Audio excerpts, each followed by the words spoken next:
Martins. Ladies and gentlemen, welcome to another episode of Grassroots Chats. A very slim studio tonight, but don't worry, we'll keep it rolling and give you the best show with our laid back, seeming like he's almost asleep, Karim from Tottenham. And of course, Mike is still on the holiday destination, looking like he's a Newcastle fan, but the angry one, also from North London. All right, people, what is going on? Interesting weekend. Tottenham winning 3-0. Harry Kane still not on the score sheet. What is up with that, Karim? What is up with that? I don't know. I think every year he has a little drought on. No, this is come on. Let's not start with that excuse. Come on. He has a little drought, but I don't know, it's getting a bit more than. The man has one Premier League goal with Fred from Manchester United, man. Come on. And Fred has been like flop of the week so many times. Harry Kane, man. Well, I can't really defend him that much, to be honest. He hasn't been well. He it's not like he hasn't been playing well. He just hasn't been scoring goals. Okay, what's he supposed to do though? Which one would you prefer? He scores goals and doesn't play well, or what's happening right now? I prefer him to score goals and play well. Oh, okay, good. Well, Tottenham is looking all right. Conte seems like he's steering the ship in a nice direction. The only negative side is Harry Kane not scoring. And then, of course, we go on to the other side of North London, getting spanked. Well, not spanked, but beaten. But my Manchester United was the 3-2 is beaten. No, but not beaten, just, It's not trashing, it's beaten. Just lost. Yeah, okay, just lost. But then it's not bad. You're playing at the moment against Everton, currently 0-0. Yeah, you can see Mike moving his eyes up and down. What are you exposing man for? Try to see if you can catch a screen there. It's a lie, people. I'm fully focused in this podcast right now. I ain't watching the game. All right, one of the star attractions this last weekend was the FA Cup women's football between Arsenal and Chelsea in Wembley. Chelsea won 3-0, lifted the FA Cup. So with such a big game and with how far women's football has come, the question is, how much more needs to be done for the awareness to be risen? Imagine it was FA Cup, men's FA Cup, everything will be shut down in terms of other football games. There's so much focus, the crowd, everything, blah, blah, blah. What do you think? I've come up with some reasons in my head that I think might be one or two. You guys will help me out. But what do you think? Let's start with you, Mike. What do you think? What do you think the female football league or association needs to do to raise awareness and hopefully level playing ground? First of all, they shouldn't have it at a random time of the year because their calendar runs in a completely different sense of men. And it wasn't advertised at all. I mean, it was a good game though. Chelsea took liberties, to be honest. It was a one-sided game. They wanted treble anyway, and that last goal was a liberty. But it's a good quality game. But it wasn't really advertised well. So if you're gonna have it in December or whatever it is, December the 6th, no one's gonna really watch that. And there was also Premier League games on as well. So surely it would be difficult for them to schedule timing around men's football or to give it their own special time. Why can't it go after? Why can't the FA Cup, men's FA Cup, go on a Saturday? And then men and the women's go on a Sunday. Yeah, but there's no football. It's a different timetable. For example, FA Cup men is like next year, and it will be scheduled with other timings and all that. Yeah, but I'm saying, why can't they just change the schedules? Because when you say they, you mean what, the women or the men? The English FA. The way is it? So your suggestion will be better timing for the games, or because for example, look, the men's FA Cup. There are no other games you need to watch come FA Cup final. Yeah, it's big. That's it. Women's FA Cup. All of the men's team are still playing.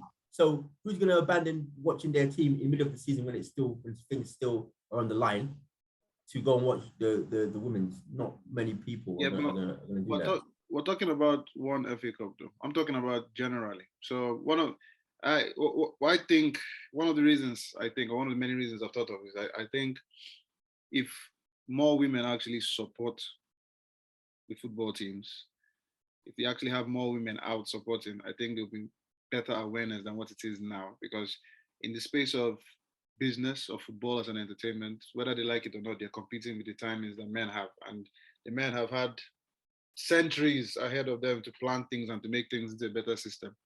So that's one of the reasons. In terms of timing, no matter how you switch it or put it internationally with male, female, I think the men are still. What do you think, Karim? What do you think? I personally think it's still new-ish. It's only been around and pushed really for also the last 4 years. I said before that I only really knew there was an Arsenal girls team because when I was in school many moons ago, there was a girl that actually played for Arsenal girls, and yeah, that's how I knew about it. But again, back then it was like few and far between. But yeah, of recent, it's really been pushed. I'm even starting to get notifications on my phone about women's football, which I never got at all last year. So that's another plus. So I think Sky's doing their best to try and push it as much as possible. When I first got a notification, I was a bit confused because I was thinking, why is Arsenal and Chelsea playing? And I now know about it. But yeah, so well done to Sky for obviously pushing it through and everything like that. But I think it's still fairly new. I think, especially me, I'm actually starting to catch a couple games now and again. I think the reason why I watch them is different to the reason why I watch men's football. But for example, boy, I don't know, man. Yeah. Wow. For example, what is go on, you expose yourself now. Finish off. Go on. I just feel like it's the news. Just jump off the cliff now. Go on. It's just different. It's a different game, isn't it? Yeah, but why is that? No, different now. It's still 11 people versus 11 people. Yeah, of course. Yeah, but so it's just a different game. I feel like it's more end-to-end stuff. Okay, and that's why you watch it, yeah? Of course. So men's not end-to-end. Not all the time. Sometimes, as you know, there was a period where Tottenham Hotspurs began to sat back and soak up all the pressure. They don't really seem to do that in women's football. It's more like one end to the other end. So you watch Spurs women, do you? I have done. Okay. I honestly didn't even know that they had a female team. You guys have a female team? Have a women's team. We had that American. We signed the American captain last year. I don't know if you remember. Yeah, she's supposed to be good. Yeah. So we signed her last year. But then she's not scoring. It's like Harry Kane. So it's fine. And then she fell pregnant, and then she went back. Okay, she fell pregnant. She got pregnant. The way is it she fell pregnant? Like it was some. Pregnant. Well, that's the terminology we use. Who's we? Tottenham. Yeah. Well, wait, but either way you cut it, yeah, it's still a competing product against a more well-known product, yeah, which is the men's game. Yeah, but why compare? Why would you say that though? Why would you compare the so a lot of people talk about the pace of the game, the excitement. Obviously, if you're somebody that's been watching male football for years, the quality, comparing the quality between. But I'm not comparing the quality. Oh, so you're not comparing the quality? No, it's not about the quality, because certain men then will watch football, will watch Charlton versus Wigan when there's no football to watch. My point is, when it's football to watch, or what you normally watch, which is the men's football, Premier League mainly, or Championship, whatever, if you put women's football on at the same time, a lot of people who would have watched it aren't going to watch it. Whereas men, you'd watch, it's like putting Women's World Cup at the same time as the Men's World Cup. You're not going to watch the Women's World Cup when the Men's World Cup. Okay, but for a domestic league, you may not. Well, some of us, you know.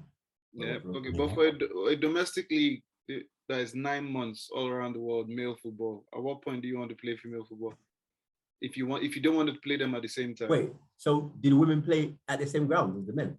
No. They don't play, they play in different grounds. And what days do they play? Saturdays as well? Saturdays, Sundays, midweek, same thing. Yeah, but I'm talking about... A lot of games are usually, women's football are usually Fridays, actually. But I'm talking about the big marquee events, not talking about the league. The league, watch it or not. But the big events, so the FA Cup, Champions League, that sort of stuff, the big marquee events that bring in money for the sport and bring new people to watch it, that should be stand alone. It shouldn't be. I feel like women's football at the moment is still like they fill the gaps within the men's. If you saw the game, that was a high standard. Yeah, that's what I'm saying. So we're not we haven't. Well, as I said, I've been watching a few, but we don't really watch it as religiously as we do as men's football.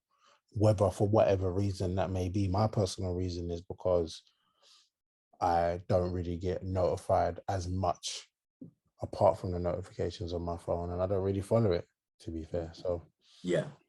But as some of the games I've seen, I remember watching the USA, and the USA girls are some of them are ballers, to be fair. When I was watching it in the World Cup, So the thing with it, I like what Mike is talking about, time and all that, and you have a fair point in terms of different timings. But one of the things you mentioned is men's football World Cup is very different from women's World Cup. So yes, there's different attention. When it comes to European football, the same thing. However, with league football, which is going to generate more awareness and make more people want to be into female football, creating a time frame different from men's football is going to be very difficult. The question I'm asking is, obviously, it's early comparatively. Women's football has been around way less time than men, but other than quality timing, what can be done? More adverts should it be? Obviously, there's not much money in the women's football compared to. I mean, there's still some women professional football players that have extra jobs just to make it. So in terms of them raising their awareness. Yeah, as I said previously, the notifications is one. Sometimes when you are watching Super Sunday, Monoff and Saturday Night Football, you do get these notifications that the women's league is coming on and stuff like that. But it's not really advertised at the back of papers, billboards, or anything like that, really, is it? But again, that could just be down to what you said regards to the money, the funding. They're not really in my head, yeah, little money that they do get. Well, I say little, just being respectful, but the little compared to the men's league of football, they don't really want pushing that out to men's. You know, in my head, I was thinking, you know that they've got sometimes after match of the day, they used to have the like the championship version, and once or twice they had the women's version, or at least I think they did. So match of the day is a good way to get into it, because some people don't watch matches, but they watch match of the day, right? Watch all the goals and stuff. And then even on Sky, when they do the highlights, you can go on Sky, you can see the highlights of the goals that have happened. That's the sort of stuff that they need to do. Because football is football, and I'll watch any football, but if I don't know about it, then I'm not really going to watch it. With the attachment we have to our teams, I mean, yeah, Mike, you've been supporting Arsenal since you were a kid. I've been supporting Man United since '91. Karim is supporting 2021. Sorry? 2021. Okay, if that's what you heard, man.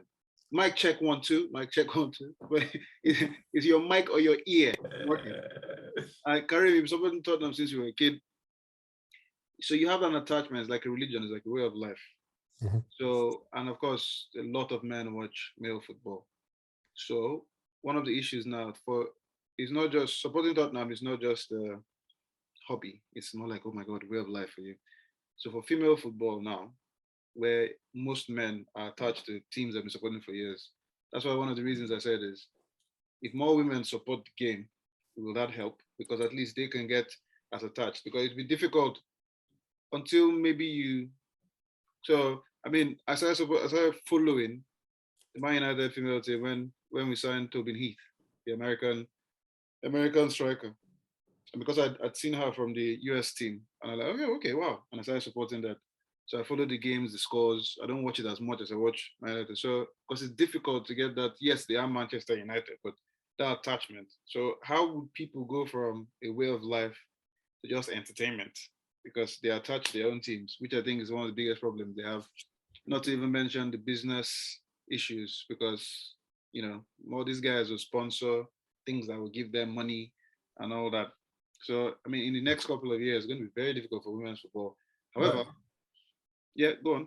But you just said, well, what you said just now was that that a marquee event sparks your interest. So you saw one of the players in the World Cup, whatever, or at least playing for a national team, and then that sparks your interest into your own local league. So then, if that's the theory, then marquee events are key, because marquee events will will open up your eyes, open up people's eyes to, oh, this is really good football, or oh, I like that player, she was good in the World Cup, and then they start following her, because a lot of people follow players and not even teams.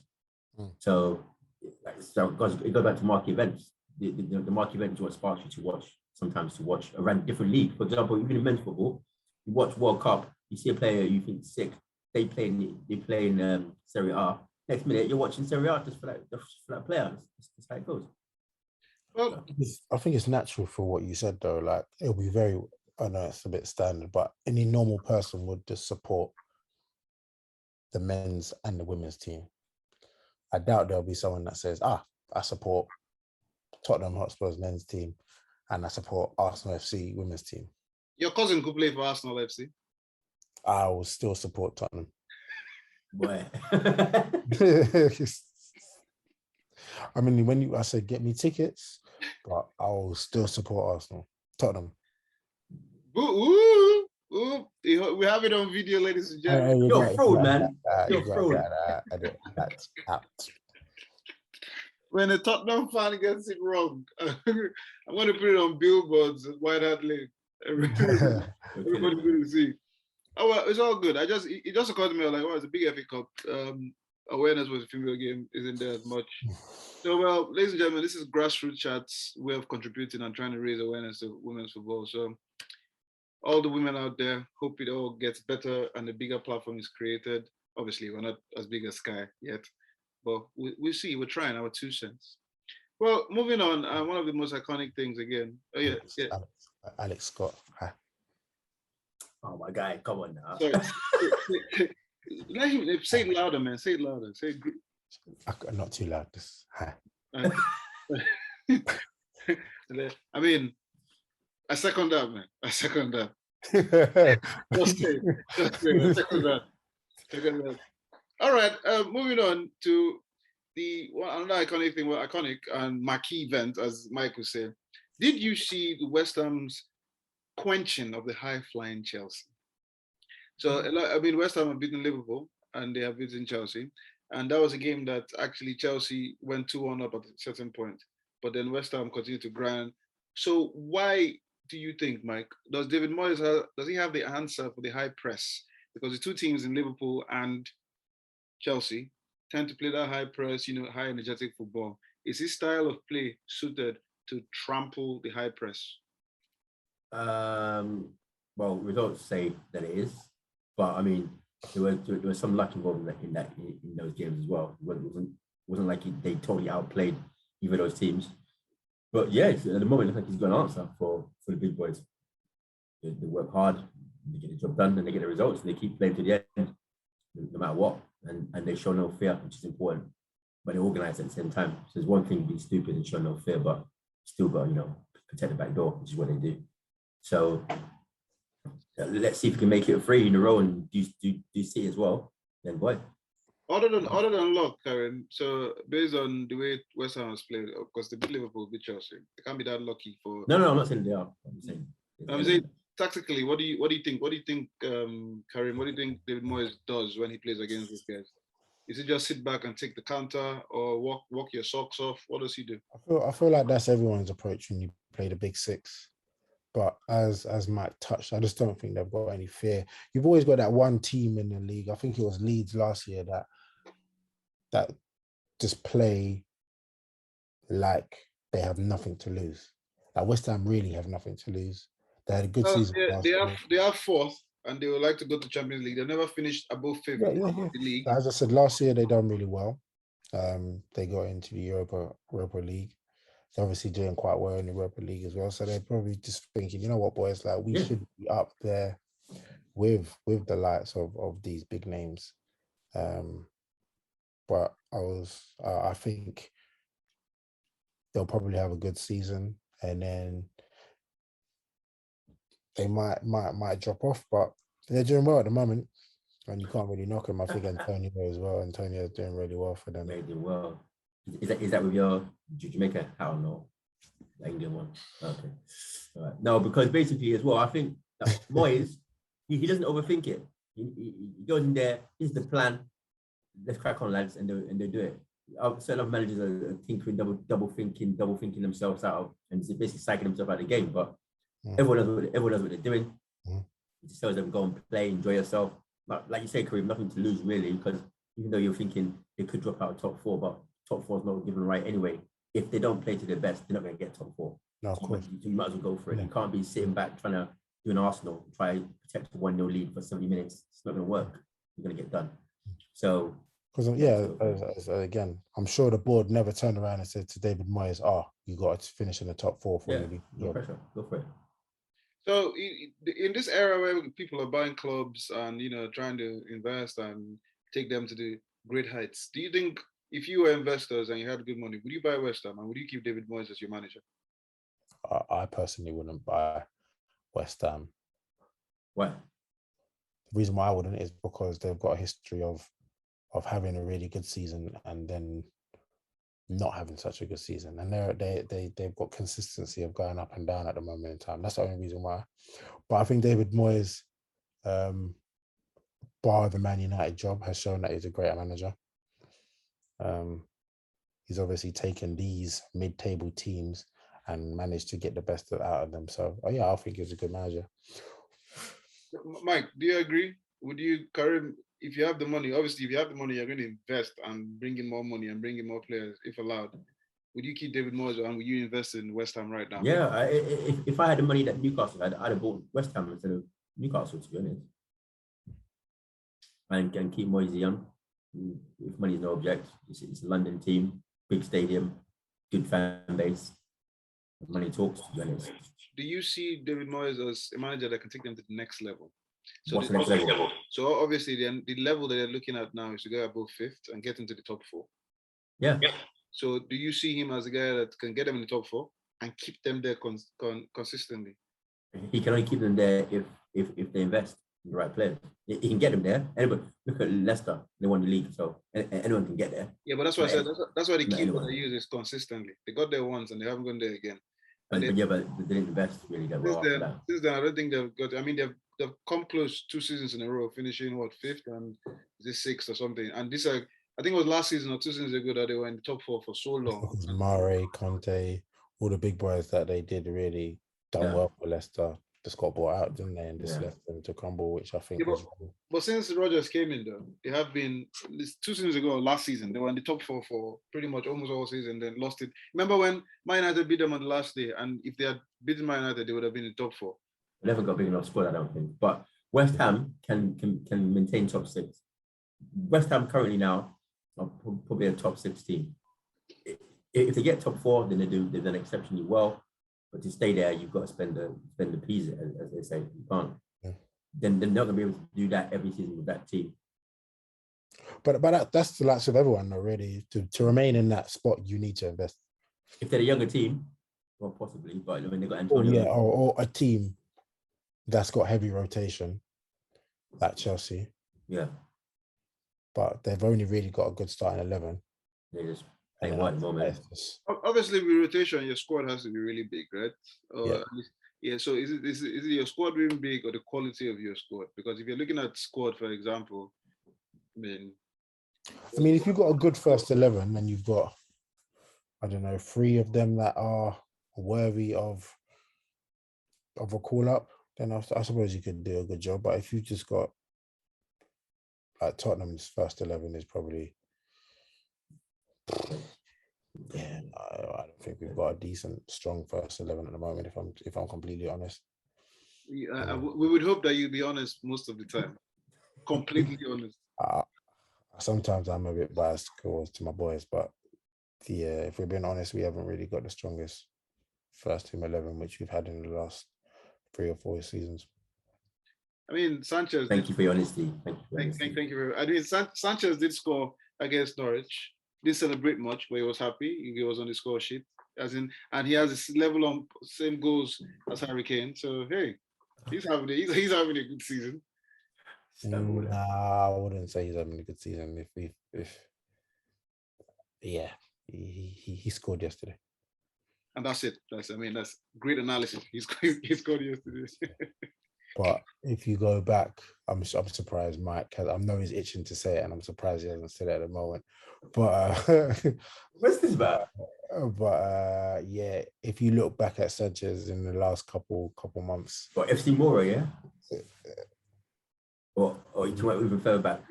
NS Mora. Gundogan, that Gundogan fatality, yeah? Yeah. I knew it was coming. So you know what I mean. So But I mean, if they're not on the club seem like they're finding form. Arsenal is 1-0 up at halftime against Everton. Who's good? Martin Odegaard. So that's what I was going to say. I thought you were going to say Martinelli.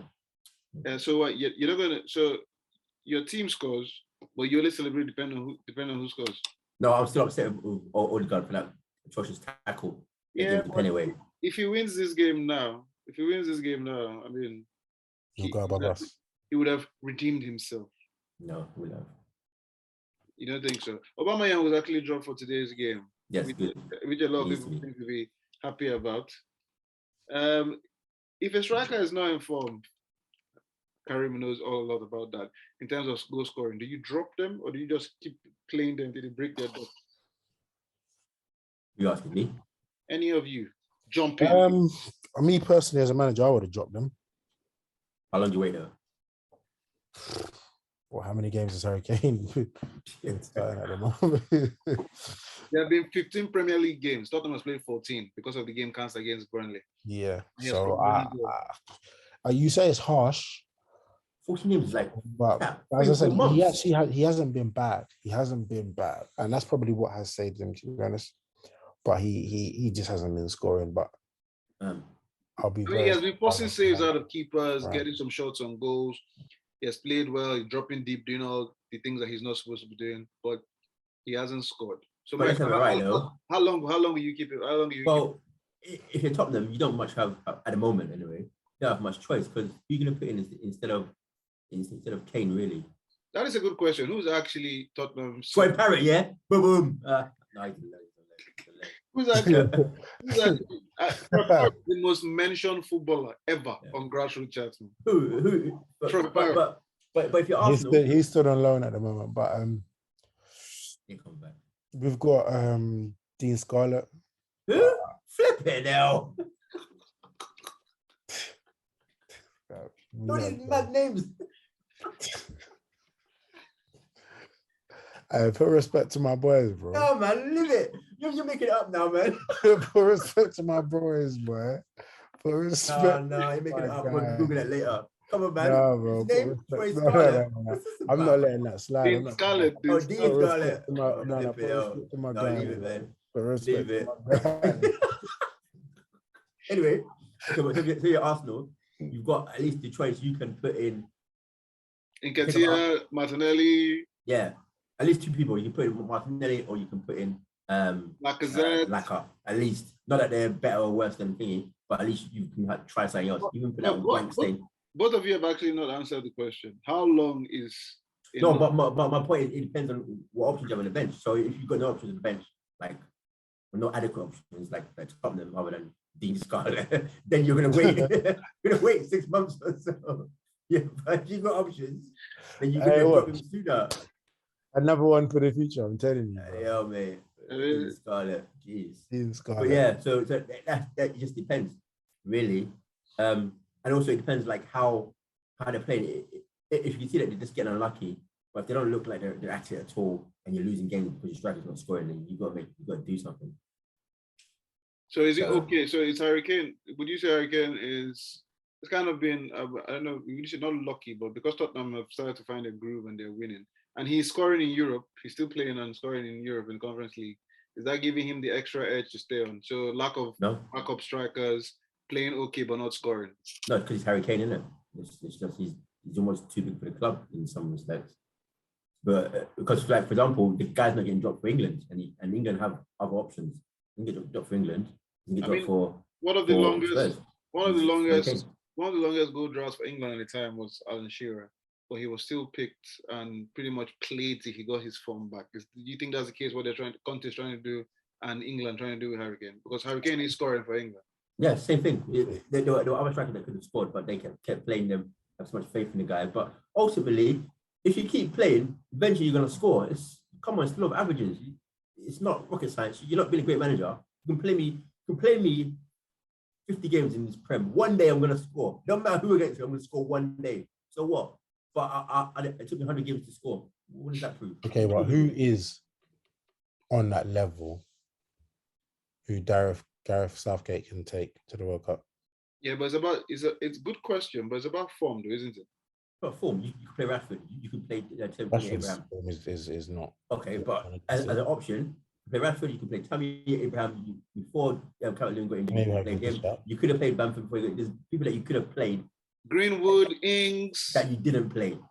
Ings, and even in waste man, games like San Marino. Come on, man, you're still playing Kane. What's that about? Because ideally they probably want him to get his. But him scoring against San Marino don't mean nothing, though, does it? It doesn't mean nothing because it's not like playing against Italy or Holland or something. Come play on Holland or Italy, Kane ain't gonna do nothing. Well, long lurch head. Let's see. Well, they said that in the Euros, didn't they? And he turned out to be good, and you were screaming his name. Right. He what? Sorry, he turned out to be good in the Euros. Screaming his name in the Euros, though, wasn't he, Mike? Who was? Me? Yeah. No, I wasn't actually. When he scored a penalty, you didn't scream his name. No, I didn't. You didn't? No, I don't scream Harry Kane's name ever. Okay. I don't really scream anybody's name unless it's goal. I don't go, oh, I heard you say he's one of your own as well at one stage. Who? Kane? Yeah, man. Oh, you're trolling now, man. Come on. Okay. Moving on after this wonderful, sweet affair. So now the last week, Ballon d'Or awards were mentioned, and that seemed to leave a bitter taste in a lot of people's mouth. A lot of people didn't think Messi deserved it. Some people did. I personally thought Lewandowski would have won it. And Messi, during his speech, mentioned Lewandowski, last year was your year, and all that story. People say, oh, it's the class of the man. I think he was taking the piss. Taking the piss, mate. But what do I know? So with Ballon d'Or being what they did, I figure we need to talk about underrated players that we haven't mentioned, but they're doing a lot of things for their team. They've been playing well consistently, or they've come into wonderful form. So, Karim, who's your first pick? On who should have won the Ballon d'Or? No, underrated players in the Premier League.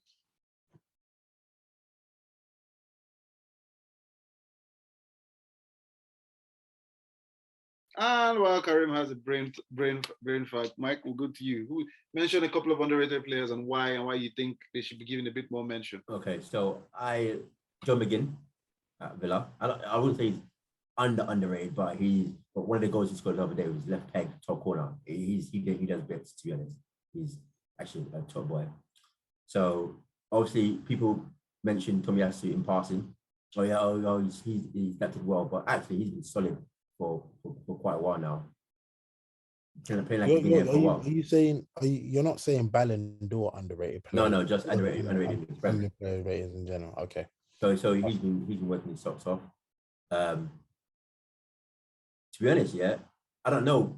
Your boy Fred, yeah, is like turning into some sort of cult hero because we know he works hard in that, but he's whack. But then sometimes he's not whack. I just don't understand. Well, I mean, let's have it straight here with Fred. Fred's problem is that whack. No, it's not whack, man. It's not whack. It's just he's very inconsistent, very, very inconsistent. And I mean, if you look at the game, Man United's game against Crystal Palace, he played well, but he makes some very significant high mistakes. He's one of those that you just feel if this guy makes one mistake, it's going to lead to a goal. Mm-hmm. And that's the problem with Fred. So Fred will play well, give passes. He even scored, but he's one of those that he'll hold the ball and just pass it across the 18. The other team will take it and score. I mean, even I'll never forget when Troy Deeney says there's certain players in the league that you just know, out of every 3 or 4 touches, they're going to lose the ball, and it's going to be in an area that you can score. And that's the problem with Fred. So and the people always remember that. So that's the thing. Anyway, go on. Karim, have you thought about anybody right now? Yes, I will say Declan Rice, West Ham. I think the way he controls the middle of the park for West Ham, he's obviously showing with West Ham's position in the league, he's playing really well. I can definitely see why he got called to the Euros. I didn't really see it, and I was a bit shocked to why. But paying more attention to him from the Euros, I definitely see that he's a baller, and it's something that England need going forward. Coming on of recent within the last 3 games underneath Conte, I've got a shout out to Oliver Skip as well. He's been controlling the Tottenham Park, and he's been playing really well. Man in the match for 2 games now. You can definitely see that he's hopefully going to be one for the Tottenham future. Going to win. Silent assassin, just the quiet. Guys, quality. Bernardo Silva as well. I think a lot of credibilities go to De Bruyne, but the fact that he's now injured and these guys like Gundogan and Bernardo Silva, especially Bernardo Silva, I think he wanted to leave Man United at the beginning. Man City at the beginning. He's been smoking. You still know the guy. And I think Pep had a whisper in his ear, and he just turned absolutely beast. Like the goal he scored the other day. I was looking at it from different teams. So like for West Ham, Bowen is actually a player that I feel is very underrated, because Antonio gets all the plaudits, Declan Rice, those guys, they actually continuously mention them. But you look at Bowen's touch, the run, holding out the line, keep going in terms of the counter attack, and he scores. I think he's probably one of the most underrated guys out there. When you look at Arsenal, and of course, one of the reasons I think he's underrated is because of how his career started, and how now everybody just looks at it as normal. Ben White. I mean, when you watch the game against Man United, you can mention a lot of Arsenal players that were left all over the place, or they started well, or they were not in the game. But Ben White was solid. A couple times, man was diving on the floor when let people pass him a couple of times. Come on, there is the defender. Most people will pass him. Stay on your feet, man. Stay on your feet. Yeah. He's there, Ben White. There for Man United, I think, Victor Lindelof this season.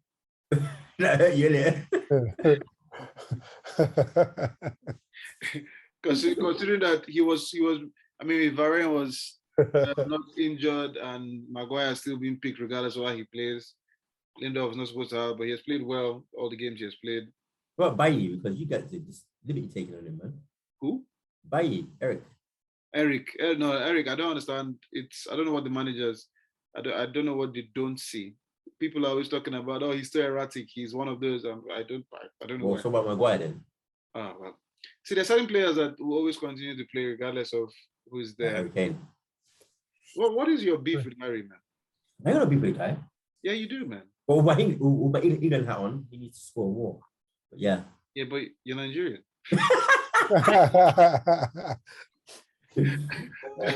Just checking. Since we're doing all that. So another thing that was very, people mentioned was Mo Salah. So the Ballon d'Or talks about the last. I thought you said underrated. I think I was about to say he's underrated. So no, switching is right now he's arguably one of the best in the world. No doubt. Arguably or the best.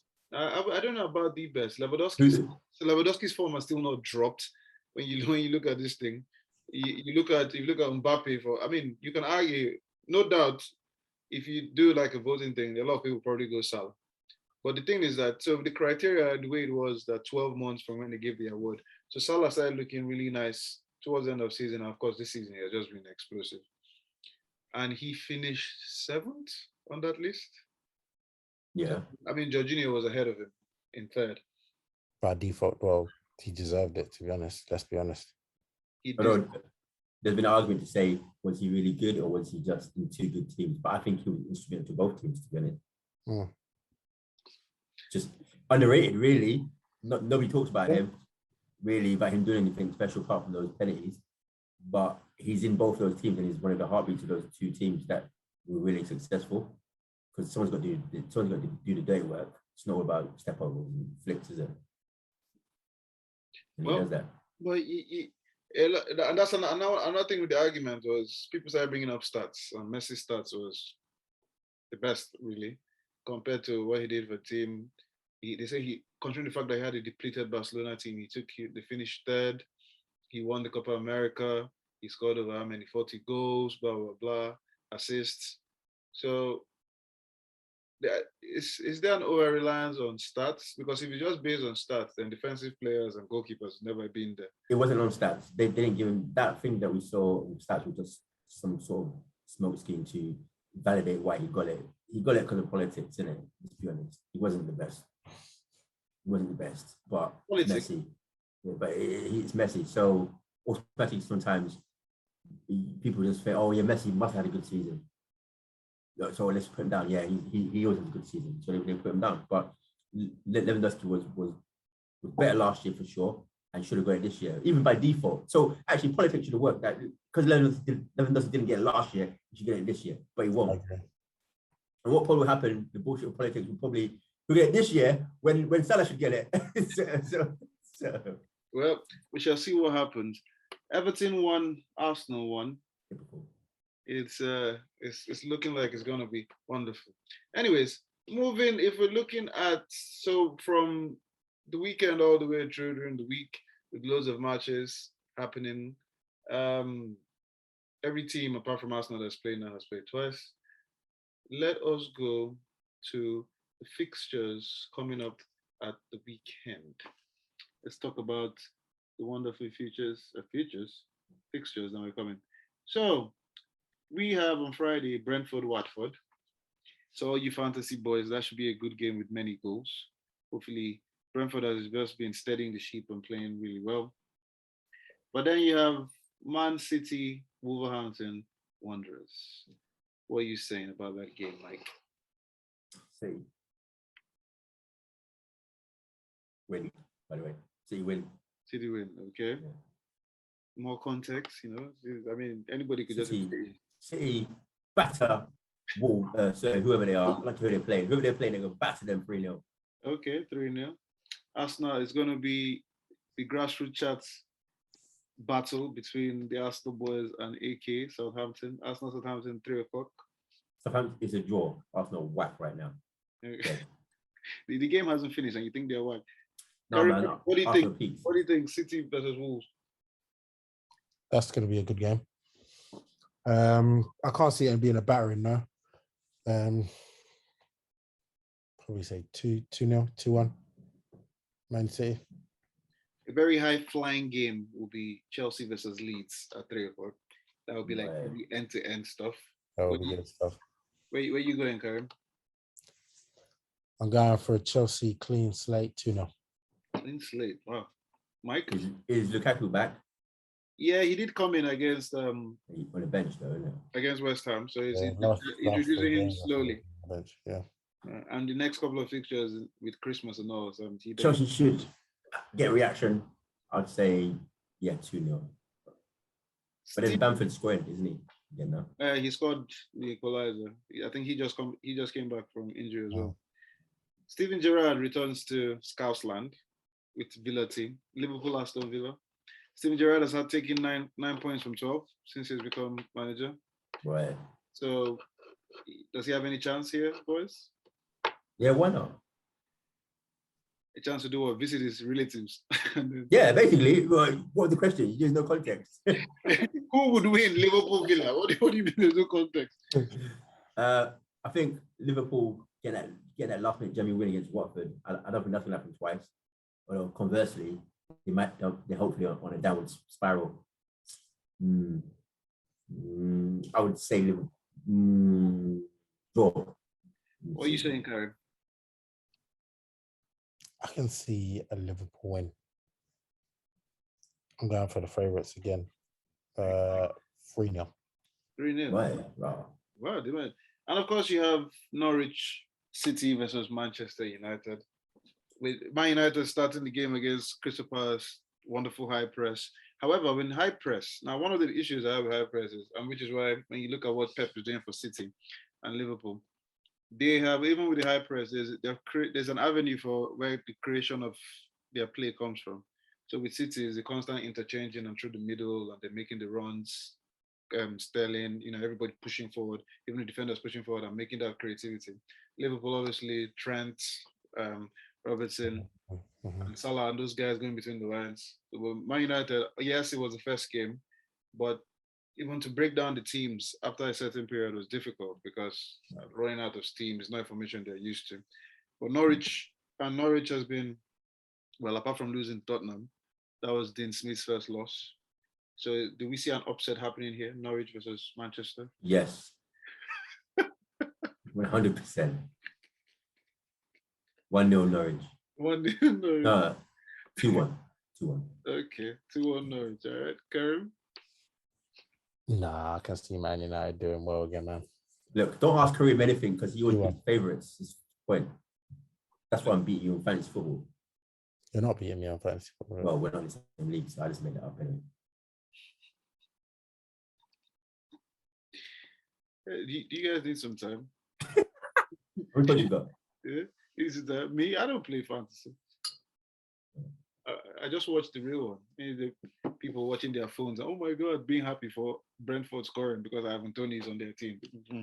Yeah, I got two in my team. That's what makes football more fun. Exactly. Now I'm annoyed that Arsenal's conceded because I got Ramsdale and go. Wait, how many points you got, Karim?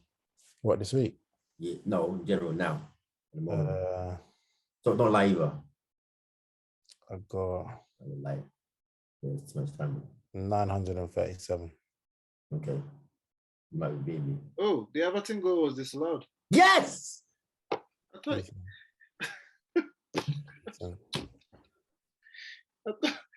you were like, typical. Well, what you said. Listen, there's a point in the game when Godfrey stamped on his face. No look, stamp in the face. And he got away with it. And they VAR'd it as well. He got away with it. How can you get away with it? Because you didn't look at the guy. You knew where the guy's face was. All right. And of course, Brighton, Tottenham on the Sunday. Brighton, come on, son. Brighton have, the draw specialists, getting draws. I think we're going to draw that 1-1. Well, you're the favourites, aren't you? Okay, and Mike? I think Brighton will win. Do you guys actually pick? So I know Karim does the whole favourite thing. Mike tries to think, yeah, let me not go for the obvious. Let me go for the obvious. No, if it's obvious. But Brighton were on a team a little while ago, and Tottenham still finding their feet. So no, I don't always go for the favourite. Yeah, you pretty much do.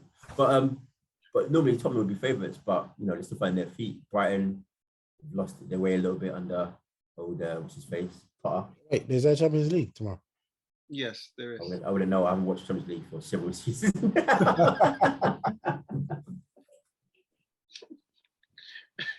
Oh, the pain of it, man. Bloody hell. This is so poor, man. All right.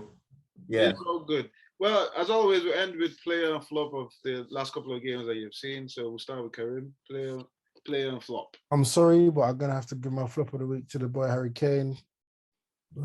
15 goals, 15 games, 1 goal. It's not good. I thought I'll never have to sit on here and give you the flop of the week. I still love you, H, but still my flop of the week. And my star of the week probably has to go to Oliver Skip. To Tottenham boys, man in the match performances. And he's just showing true Yed Army colours and the pride, and he wants to wear the shirt, man. So yeah, pick up Oliver Skip. All right, Mike. Start of the week, Bernardo Silva. Yeah, he's in a mad one right now. And flop of the week, your boy, Teen Wolf, aka David De Gea. Yeah, for that pum thing that he did with the goalkeeper when Fred stepped on his toe, and then he went into a coma. He was back towards goal for like 2 minutes and let Arsenal score. Dead things. Embarrassing. Okay, it's all good. My flop of the week. Who's my flop of the week? I had it right there in my head. Flop of the week. It ain't De Gea, something's wrong with you. No, there's nothing wrong with De Gea. It was right there in my head. Oh yeah, flop of the week for me has been Jorginho. The game against Chelsea, Man United tried to control the ball at the back. Oh yeah. And against West Ham, gave Mendy a very dodgy pass and that's what led. That's why West Ham got back into the game to make it 1-1. So he too has some very funny situations. He's probably upset that he didn't get the Ballon d'Or. I heard when you don't get what you want, it kind of affects your form. Like Harry Kane, isn't it? All right. Well, sad story. And of course, my player has to go to Fred. Fred has given us. I like it, celebrating. Anyways, ladies and gentlemen, a very nice, wonderful short show between Karim from the top white side, and of course the angry one being so happy after Richarlison's goal had been cancelled. But we shall see loads of time left for that game. All right, boys. Hope you have a good rest of the week and see you soon. This has been another episode of Grassroots Chats. Good night. Night.